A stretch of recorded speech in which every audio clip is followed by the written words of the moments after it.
NIA, the national investigation agency, Bharat में premier principal counter terrorism law enforcement agency है, जिसकी स्थापना 2008 में मुंबई बम ब्लास्ट के बाद हुई थी, जिसको टेररिस्टों ने अंजाम दिया था। इसकी स्थापना एनआई एक्ट 2008 के तहत हुई और ये मिनिस्ट्री ऑफ होम अफेयर्स के अंतर्गत आती है। और इसके जो हेड होते हैं वो डीजी रैंक के अधिकारी होते हैं, इंडियन पुलिस सर्विस आईपीएस होते हैं।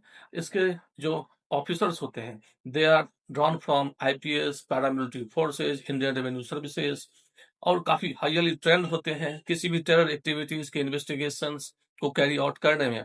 एनआईए के पास में पावर है कि वो सर्च, सीजर और अरेस्ट कर सकती है विदाउट वारंट किसी भी टेरर रिलेटेड इन्वेस्टिगेशन के दौरान। इसके पास में एविडेंसेस होते हैं, कई सारे एविडेंसेस को ये कलेक्ट करके एक नेशनल डेटाबेस तैयार करती है, जिसमें जितने भी टेररिस्ट मॉड्यूल्स हैं, टेररिस्ट ऑर्गेनाइजेशन हैं और उनके मेंबर्स हैं, उनके बारे में काफी डिटेल्स में जानकारियां होती है।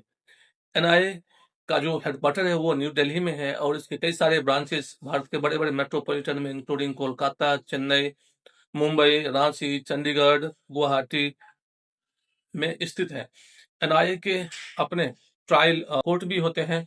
इसमें जो जज होते हैं उनका अपॉइंटमेंट सेंट्रल गवर्नमेंट करती है, उस कंसर्न्ड स्टेट के हाई कोर्ट के चीफ जस्टिस से पूछ करके।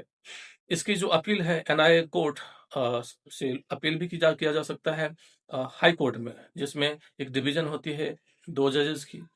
NIA is fully authorized to carry out terror activities related incidents not only in India but also abroad। अगर उसमें भारत का इंटरेस्ट है या किसी भारतीय पर में अगर टेरर एक्टिविटी या टेरर हमला होता है तो एनआईए विदेशों में भी एज पर इंटरनेशनल ट्रीटी और लॉ और उस देश की अपनी जो कानून है उसके अंतर्गत रहते हुए एनआईए के ऑफिशियल्स वहां भी इन्वेस्टिगेशन कैरी आउट कर सकते हैं।